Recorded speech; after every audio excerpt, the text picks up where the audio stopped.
So we're going to focus a little bit on stellar spectra today and how spectral analysis can help us to deduce chemical and physical information about stars. That's one of the ways we learn about stars. We'll describe the overall classification system of spectral classes, different types of stars, characteristics of spectroscopic and eclipsing binaries, which we went through last class pretty thoroughly, and general regions of the HR diagram, and stellar evolution. So that's really what we're going to kind of whip through today with this discussion. So first thing we need to recognize and remember is black body radiation. So what is a black body again? An ideal absorber, an ideal area, perfect. An object that radiates all of its energy or absorbs all of the energy that hits it is considered a black body, okay? And so a lot of these things we're going to be talking about black bodies and the black body law. And one of the critical ones, which we just talked about with the intro question, is the Stefan-Boltzmann's law. And Stefan-Boltzmann recognized that a black body, let's get a good color pen here, the energy that a black body will give off, can you guys see that okay? Okay, is going to be equal to this constant, the Stefan-Boltzmann constant, times the size of the object, the surface area of it, times its temperature to the fourth power. And that's its absolute temperature. So the hotter an object is, the more energy it radiates. And it's not a linear relationship, it's to the fourth power, so that's huge. And this radiation comes in all different shapes and sizes. We call it electromagnetic radiation, and we have this whole thing called the electromagnetic spectrum. And hopefully you're relatively familiar with that, right? But it runs from radio waves, infrared, visible, UV, X-rays, all the way up to gamma rays. But there's a major flaw in this picture that I'm showing you. What did they get wrong? What did they get wrong? What do you think, Ben? Absorption and the emission in the atmosphere. Okay. So for those of you at home, they got the rainbow backwards. The red should be on the other side, blue should be on the right-hand side of the visible spectrum. What this is showing you is what our atmosphere does. So this kind of radiation is all in space. Objects of all different shapes and sizes give off different kinds of radiation. And one of the ways we learn about the universe is by observing the universe in different wavelengths. So we build telescopes. We build devices to absorb energy and image it, get information from it. The first way we did that was with a telescope, and with visible light that works great, because notice that visible light makes it all the way through the atmosphere down here to the surface. So we can look out of the universe in the visible spectrum and it's fine.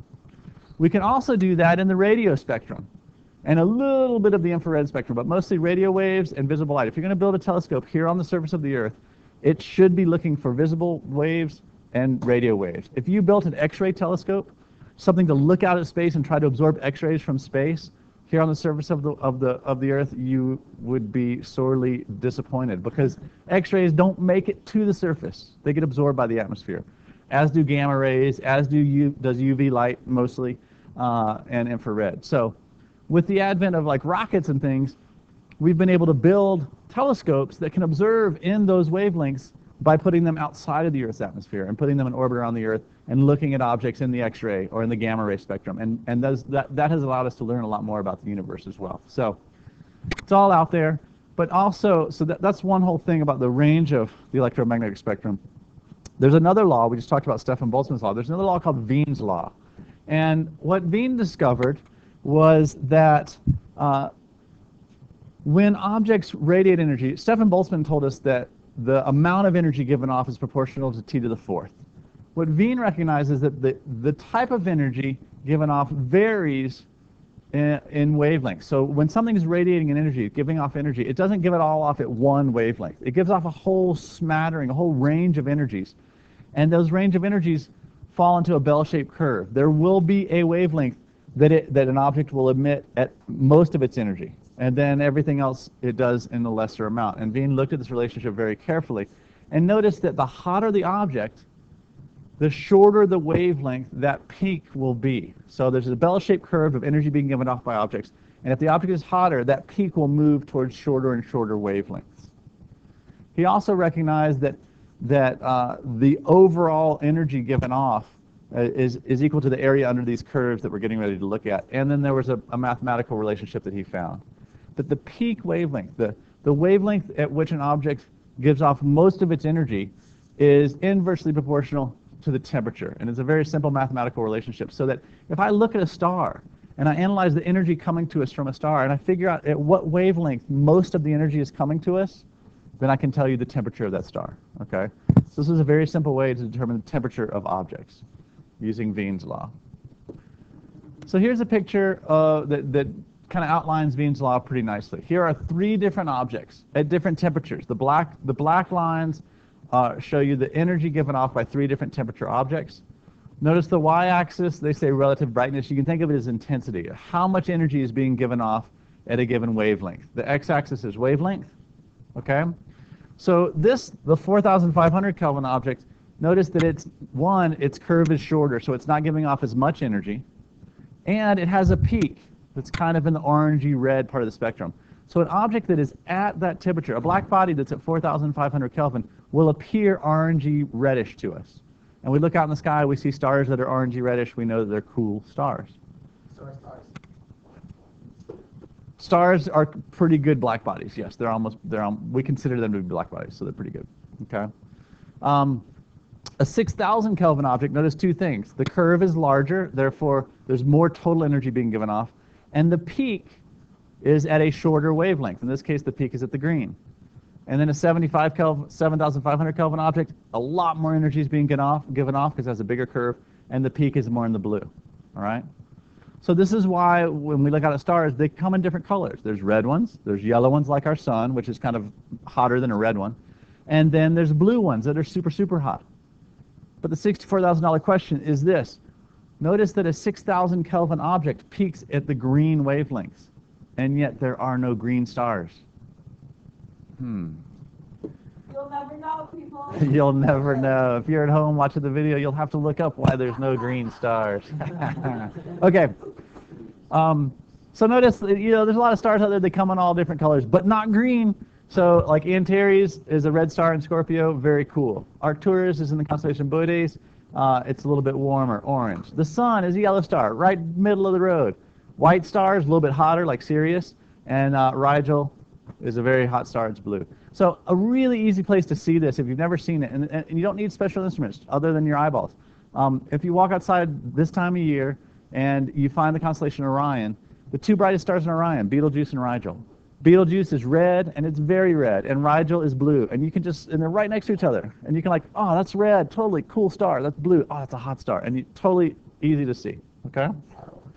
Okay, so when we're talking about analyzing spectra, there are 3 main kinds. And first of all, how do you create a spectrum of light? When you get light from an object, let's say a star, how do you create the spectrum? So you shoot it through a prism. That's basically what you do. You shoot the light through a prism or a diffraction grating, and you break it up into its component wavelengths, right? When we do that, we notice that there are 3 main kinds of spectra that happen. One of them is called a continuous spectrum.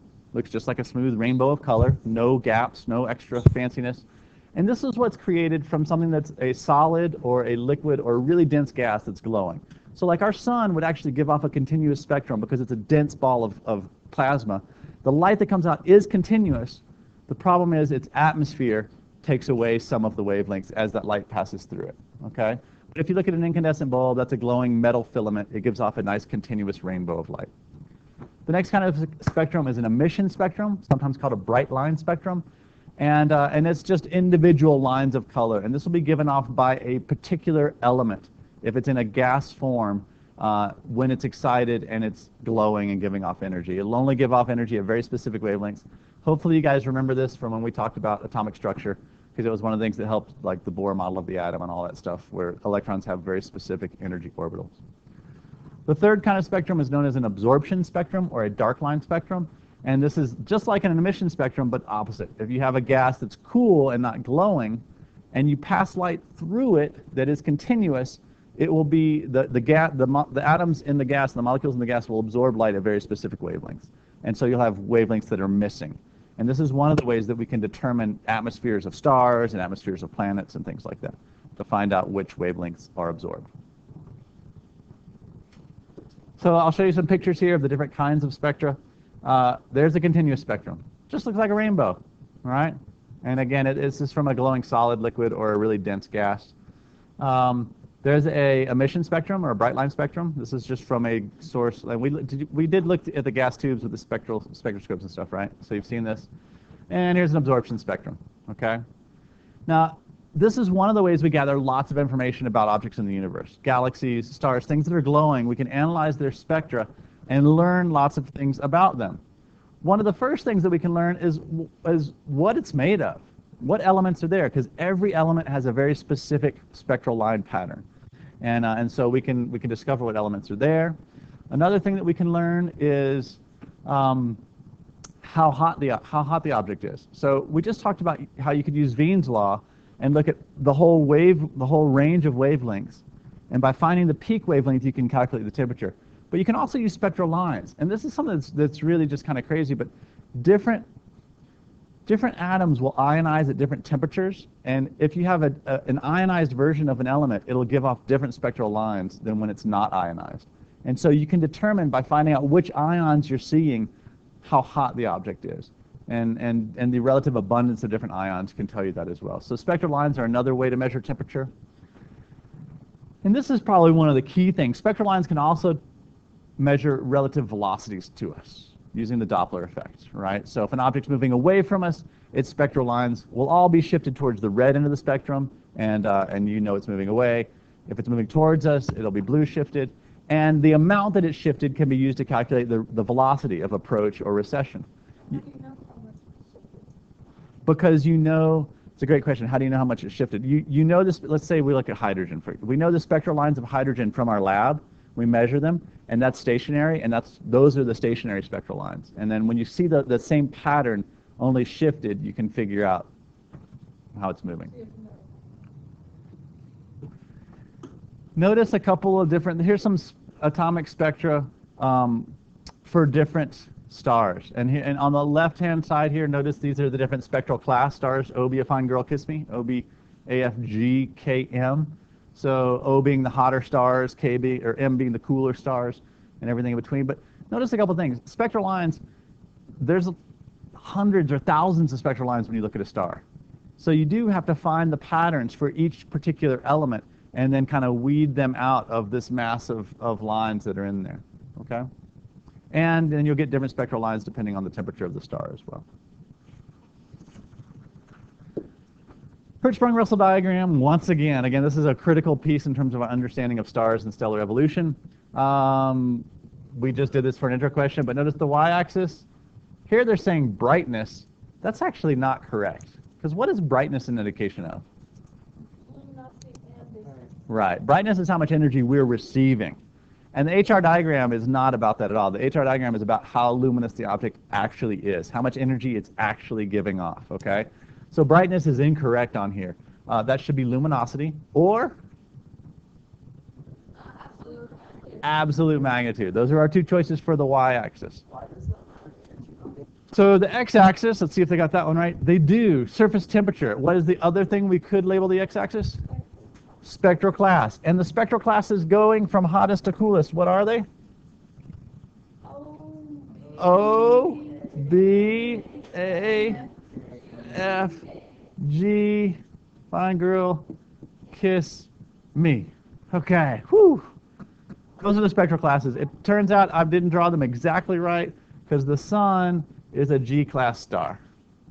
Okay. We've further broken down, I don't think you need to know this for IB, but we've further broken down the spectral classes and given them numbers from 0 to 9, going from hot to cold. So like a F8 is hotter than an F9 is hotter than a G0. And I think the sun is like a G2, something like that. So, okay. Are the axes on this chart linear? They're logarithmic. Both scales are logarithmic. Why is that?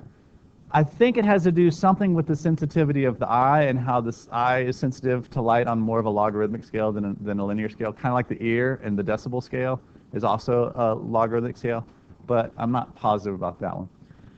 Let's look at what a star does in its lifetime on this diagram. So where, you got a nebula, and where would a star begin when it's born? Where is it born into the HR diagram? Somewhere on the main sequence, okay? So the star starts here somewhere. What determines where it's going to be there? Where it's going to be on the main sequence? Its mass. The mass of the star determines how hot it is and how luminous it is. So these would be low mass stars down here, These are going to be high mass stars, which will also affect their lifespan, right? The more massive, the hotter, they live shorter. Those small, less massive, cooler stars, they live a lot longer. As a star starts to reach the end of its life, where does it go on the HR diagram? It goes up into the red giant phase or the red supergiant phase. Great. Okay. If it's a relatively small star, after it becomes a red giant, where will it go? It'll become a white dwarf. Great. If it's a really big star, after it becomes a red supergiant, what will it become?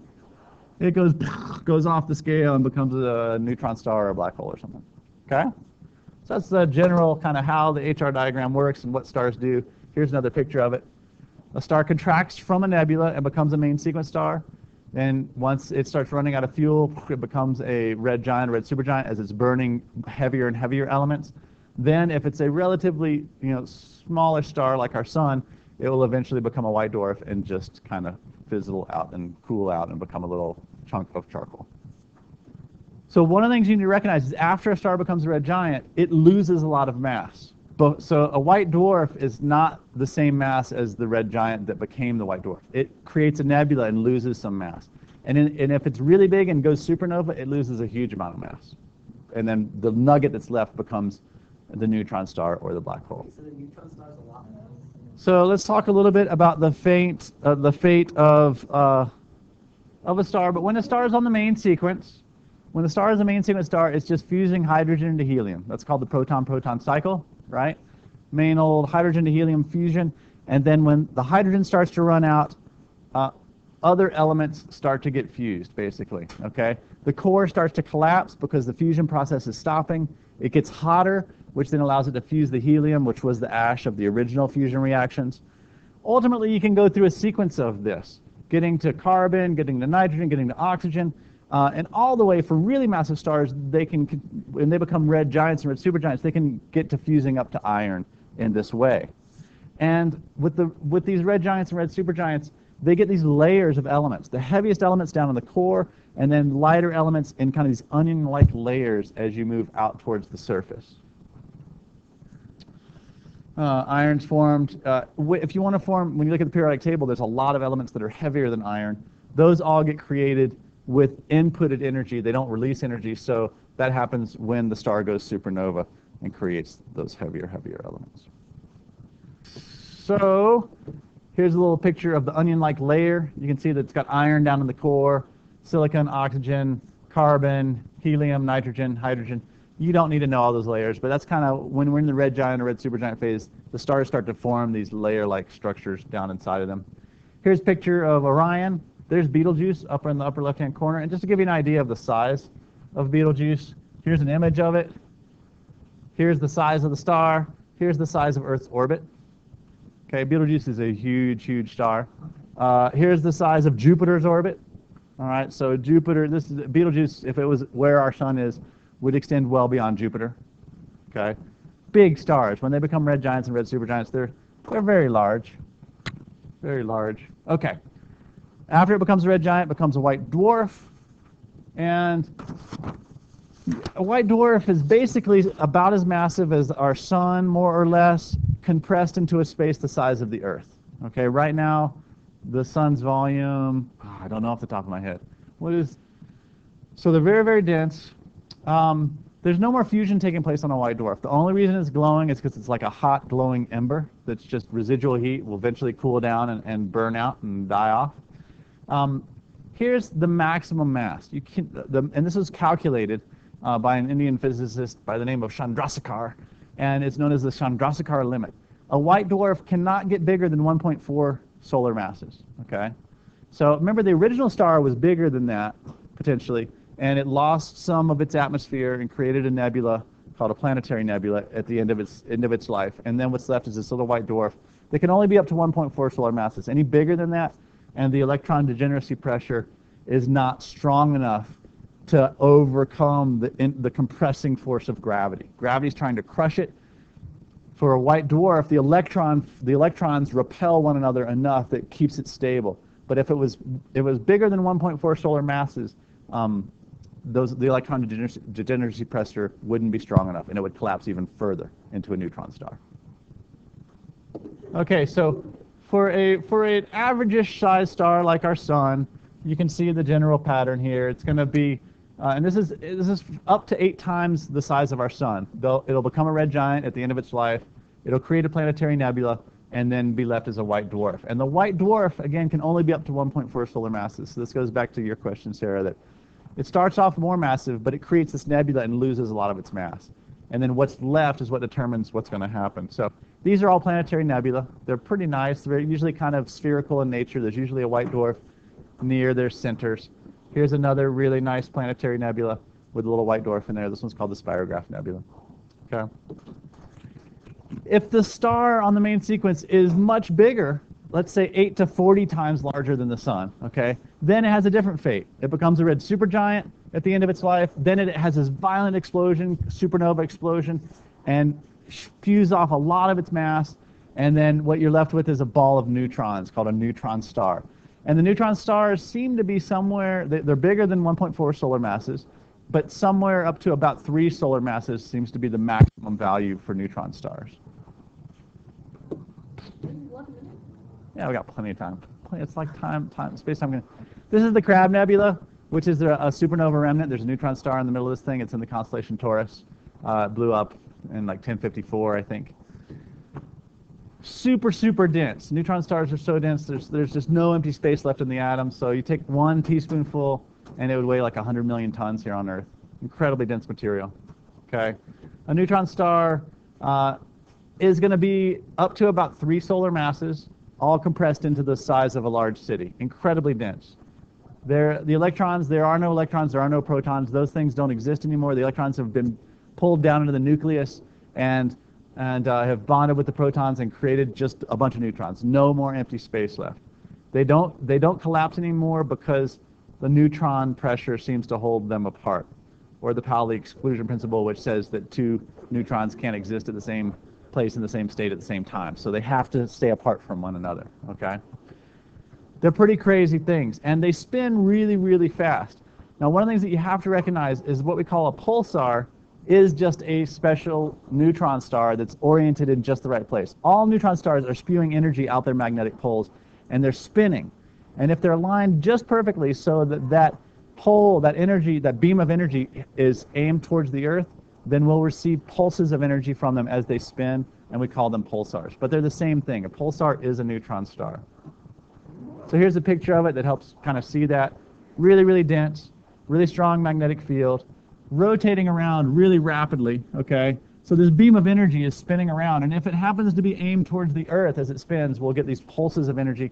We've found pulsars, I think, with periods of like 1,000 rotations a second. I mean, they've found really high-frequency pulsars. So imagine 3 masses of the sun, compressed to the size of a city, spinning thousands of times a second, like insanely dense. They're really, really crazy objects. Okay. Now, if you're bigger than 40 solar masses, you go red supergiant, you have a supernova explosion, and then even the neutrons can't prevent the collapse of gravity, and you collapse in on yourself into an infinitely dense little point called a singularity, and you become a black hole. Infinite curvature of space-time, so dense that the escape velocity is greater than the speed of light. Even light cannot escape you once you've fallen into the black hole. And you know, at first it was a very theoretical idea, an outshoot of Einstein's theory of general relativity, and people thought it was a silly idea that it couldn't really happen. But this was one of the first things that we actually observed. Now, this is not a picture. Okay, this is not something we've like taken a picture of. So cool. This is an artist's rendition. But here was the idea. Remember that most stars, or about half the stars, are binaries. And if you have a binary system and one of those stars goes supernova and becomes a black hole, it can start devouring its partner. And when that happens, the material gets sucked off of one of the stars, and as it spirals into the black hole, it accelerates, it gets ripped apart, and before it falls into the black hole, it releases energy in the form of X-rays. We have found X-ray sources like this in the constellation Cygnus and in other places. That was our first piece of evidence that black holes might exist. Okay. So is it white? It's really hot. In this case, yeah, I think they're just showing it white hot because stuff's getting really hot as it's accelerating down in there. We've also observed galaxies, and this is a picture. I don't know if Hubble took this, but notice these jets spewing out here and here on this galaxy. That's from the supermassive black hole at the center of that galaxy. Okay, here's another one, galaxy M87, which is a huge galaxy. It looks just like a star in this picture. It's hundreds and hundreds of billions of stars. It's a really massive galaxy. This jet of material coming out is spewing out from the black hole at its core, okay? Recognize that most galaxies, well, if it's swallowing up material, as that material spirals in, before it crosses the event horizon, it's releasing energy, and it gets channeled, because of the spiraling, it gets channeled out the magnetic fields and creates these jets. Most galaxies have supermassive black holes at their core, but there are other black holes in the galaxy. So recognize there are just regular old black holes flying around all over the place. And then in the core, there seems to be huge black holes. And one other piece of evidence we found of a supermassive black hole at the core of a galaxy is this. You can't see the middle of the Milky Way with a visible light because there's too much stuff in the way. But when we created infrared telescopes, infrared can see through dust pretty easily and actually see down to the center of the Milky Way galaxy. And when we started observing with infrared telescopes, they noticed something really unusual. That there's a lot of stars in the middle of our galaxy, and they noticed over time that some of the stars were doing these really strange orbits. They were doing like this, and like that, and like woohoo, like that. And when you look at these orbits, you think, well, that's easy. There's something here that's really massive that the stars are orbiting around. But there's nothing there. They've observed the orbits of the stars like turning around a really massive object, and there's nothing there. And they've calculated the mass of it, and it's like, I want to say millions, if not billions of times more massive than the sun, a supermassive black hole. So you can't see a black hole itself, but we can observe the effects of them. And we have observed the effects of them in lots of different places. Even supermassive black holes are still. Yeah, the black hole itself, their event horizon can be very large, but the black hole itself is still supposed to be like a singularity, a singular point in space and time. Okay. Would you make a supermassive black hole maybe?